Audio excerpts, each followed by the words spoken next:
Quotation from myself, segment 54, quotation number 667. The nations are not that much different from individuals in their collective belief that the good fortunes coming their way are well deserved, but the bad ones are just the bad luck and shouldn't have happened to such a good people. Thus, throughout human history, whenever any nation experienced a relatively prolonged period of success and prosperity, inevitably searching, admittedly not a very original idea, would arise among its leaders and then quickly transmitted to the rest of this nation. The idea that such success and prosperity are not temporary or accidental, but permanent, and due to the special and superior quality of the people who constitute this particular nation.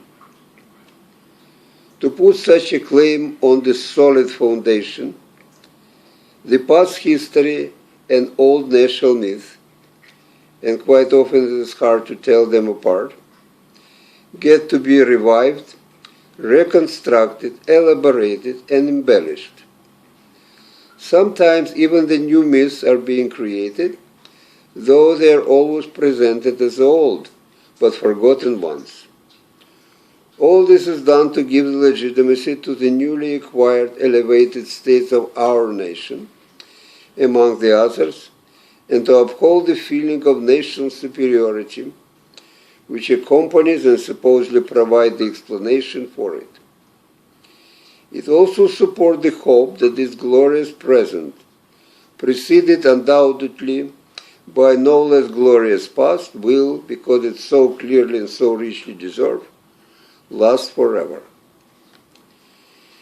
When the ancient Hebrews, after 400 years of slavery, have found themselves for the first time in possession of their own relatively fertile land and their own relatively strong independent state, they could not think of any other explanation for such a boon but the notion of being God's chosen people, and proceeded to create the elaborated mythology known to us in its final form as the Old Testament, which was supposed to support their claim to the special and superior position among their neighbors.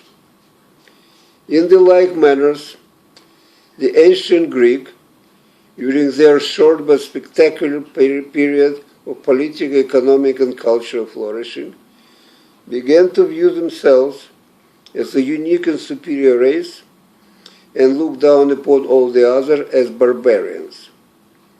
And of course, they had even more extensive and intricate mythology to prove it, for not only they obviously enjoy special attention from the gods, they went so far as to trace their direct descent from them, which should have convinced anyone who had insolence to doubt it of their superior status.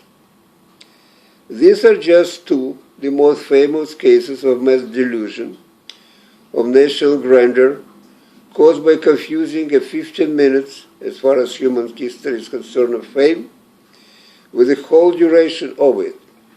And there is virtually no nation which, under similar circumstances, behaved any differently.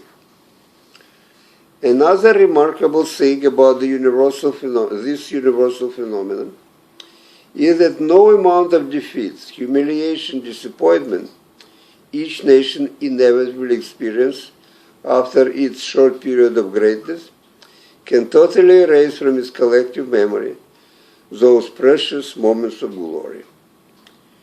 Or in this case, the exception is viewed as a rule, and the rule as aberration, and whatever the slightest opportunity presents itself, an attempt is made to prove it. In the recent history, the most vivid, and probably the most tragic case of such national self-deception could be observed in the 19th, 20th century, when considerable but relatively new political, scientific, and technological achievement of the German nation led some of its most prominent representatives to a belief that this was due to some exceptional traits in German national character, the belief which was eagerly embraced by the broad masses of the German people. Consequently, the old Germanic and Nordic myth had been dusted off and giving new interpretation to glorify German people and to declare and promote their claim of racial superiority. Again, this temporary phenomenon of the national flourishing in the present has been perceived as a permanent one, supported by the equally glorious past and especially the promising future. When this idea got into hand of such a fanatical dogmatist and racist as Hitler and company, its pseudo-logical conclusion wasn't easy to predict, as it was horrible to imagine. 668. Certain individuals tend to habitually monopolize any conversation, not only because they feel, consciously or subconsciously, that what they have to say is more interesting and important than anything other can offer, but also because they are afraid, without admitting it even to themselves, of being disabused upon listening of what the other might say, of such a comforting to their ego's self-deception. 669. The art of public speaking consists in being sufficiently specific for the listener to pay attention to and be able to follow what the speaker is saying, and yet to be vague enough not to give them incentive or provide with opportunity to refute him.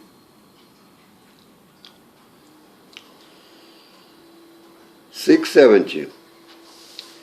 Why do some seemingly intelligent people repeat the same painful mistakes over and over again? Perhaps because in order to learn from our mistakes, we have to fully realize that certain action on our part, no matter how desirable and promising they are, will always produce the same painful for us reaction. Learning by mistakes also involves admitting, no matter how damaging it is to our ego, many and various defeats in the game of life. And finally, we must be willing to accept, as dispiriting as it may be, the limitations those defeats impose on our desires. Yet apparently a lot of people would neither acknowledge the inevitability of pain nor admit a defeat, nor, which is the most difficult of all, accept the limitation on our aspiration. Therefore, it is not surprising that learning from our mistakes is by no means automatic. 671. If the world is a stage, then who is a playwright and who is a director? 672. The fact that most of us, most of the times, cannot account with any reasonable degree of certainty for our own behavior does not paradoxically interfere with one of the humanity's favorite pastime, endlessly and with great confidence discussing the motivation behind the similar acts of the others. 673. The need to know more about one's roots is usually an outward manifestation of the desire and hope to learn more about ourselves. Yet this knowledge about one's ancestry is like a double-edged sword, for one can be both enlightened and misled by it, liberated by gaining the insight into one's personality, and at the same time somewhat impeded in the progress of self-realization by the deterministic shackles of family mythology. 674. The desire to be famous is quite a natural one, and as such is shared, albeit to a different degree, by many. And at its roots lies rarely acknowledged, yet a real fear of obscurity and anonymity, which is associated rightly or wrongly in the minds of fame seekers with being in a state of living death. It is a state the great majority of us familiar with, though under the less sinister but no less painful experience of not being paid attention to, of not being paid enough attention to, or being totally ignored, and in general, being reduced to the kind of virtual non-being, even as we live. And the fame seekers are just more aware of it than the rest of us. 675. The world is not only a stage, but also a bazaar, where everything and everybody is barter for something or somebody else, and where, as it should be expected at a bazaar, those who had nothing to give would get nothing. 676. The years of our lives are given to us like the allowance money, which we are free to spend at our own discretion. Then why do we worry so much, wandering or rushing through the supermarkets of life? For whatever we are putting into a push cart can't be taken out anyway when time comes to leave the store. 677. What are we to do about the brittle people, ready to fall apart at the slightest touch? They are like cups that fear the last drop to make them run over. They are like camels that dread the last straw to break their tired backs. They are like mortally wounded, then resigned to a coup de grace, the final blow. What are we to do about the brittle people? What are we to do about ourselves? 678.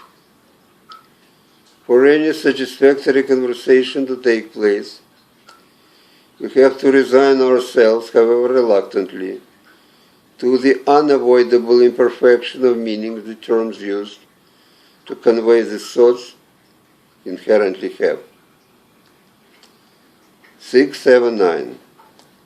The parents of the only child and the child of such parents are forever holding each other as their reciprocal hostages, and only death can do them apart.